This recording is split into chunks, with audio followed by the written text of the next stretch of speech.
en vos titres et rangs. Chers journalistes, je vous exprime mes chaleureux remerciements pour votre présence et votre disponibilité. Je remercie également les honorables invités, partis politiques, personnalités, hommes et femmes qui ont voulu assister à cette conférence de presse. Merci encore une fois. Je remercie aussi les transformatrices et les transformateurs qui sont les militantes et les militants de notre parti, le Mouvement pour la transformation nationale, MTN Motna, qui eux aussi se sont rendus disponibles pour à la fois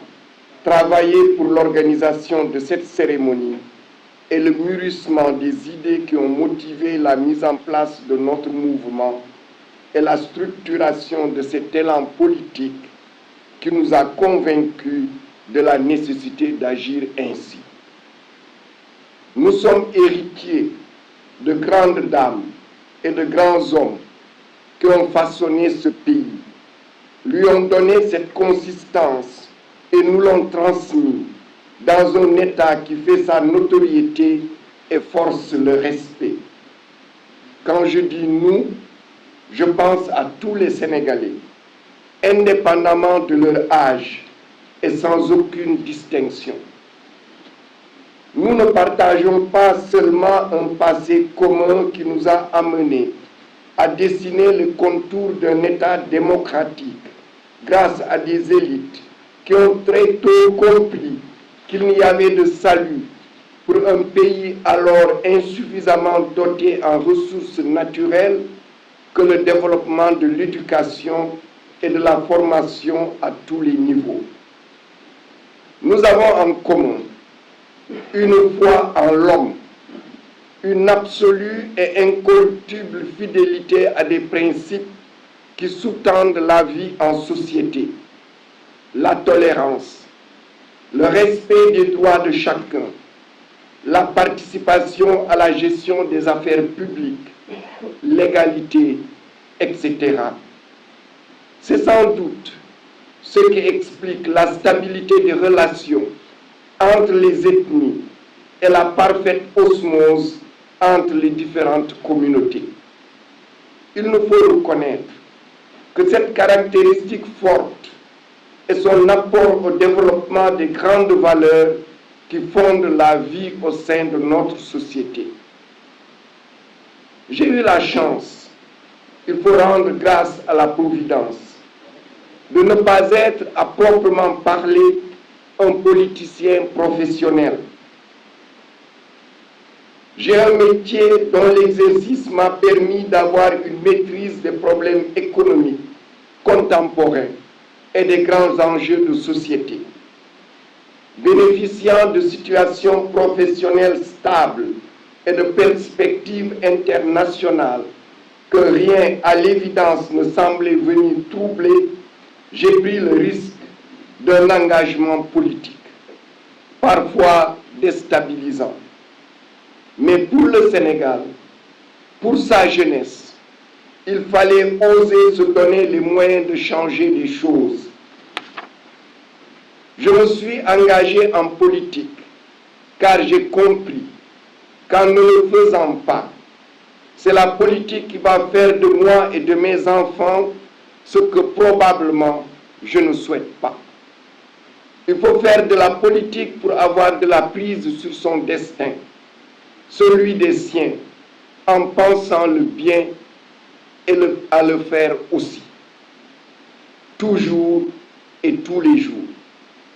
Il faut faire de la politique pour convaincre les déçus des politiciens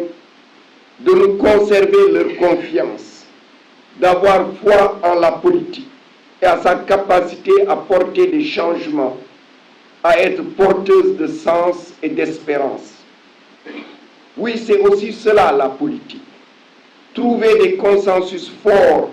entre des perceptions a priori inconciliables de la gestion des affaires publiques, de façon à impulser des changements dans le cours des choses, de faire de l'humain la juste mesure de l'efficacité, donc de l'équilibre, entre les lois des hommes et celles des marchés, les lois de la physique et celles de la société, les lois de Dieu et celles des hommes. Nous autres hommes politiques sommes tenus de présenter ces différentes perceptions sous la forme d'une construction intellectuelle cohérente, techniquement opérationnelle et moralement acceptable. L'action politique doit être précédée de la réflexion politique. La réflexion politique doit tendre vers l'action politique. C'est cette finalité qui permet de distinguer les hommes politiques des politiciens, d'une part, et d'autre part, des activistes. Chers compatriotes, en ce second et dernier mandat présidentiel qui a fait basculer notre pays dans un état qui nous désespère, une paupérisation qu'on peine à maquiller par des statistiques, un autoritarisme devenu brutal, des scandales qui infléchissent de plus en plus les vertus qui nous sont chères, une violence de moins en moins supportable, il est devenu urgent d'agir. Et je suis convaincu que le mouvement pour la transformation nationale, MTN-MOTNA, est cette hirondelle tant attendue, annonciatrice des lueurs d'espoir de transformation nationale dans tous les domaines économiques, sociaux, culturels et des relations internationales au service de notre peuple et de notre pays. Chers compatriotes, ce lundi 20 mars 2023, en cette période de 5 ans de carême, et à quelques jours du mois béni du Ramadan tant attendu par la communauté musulmane, période de pénitence et de dévotion, je m'adresse à chaque Sénégalaise et à chaque Sénégalais du Sénégal et de la diaspora pour déclarer solennellement ma candidature à l'élection présidentielle du 25 février 2024.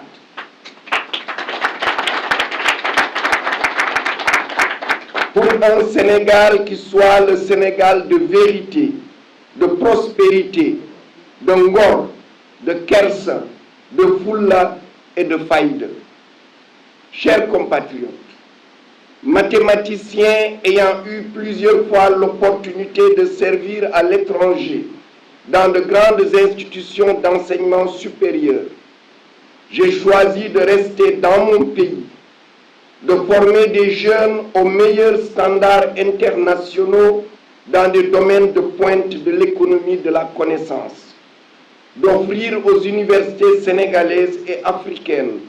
des dizaines de docteurs en mathématiques et en informatique de niveau international, de participer au rayonnement de notre pays grâce à mon appartenance à des sociétés savantes prestigieuses, de contribuer à l'accès à l'habitat des membres de la communauté universitaire saint-louisienne, d'apporter ma contribution à l'accès des jeunes à l'emploi. J'estime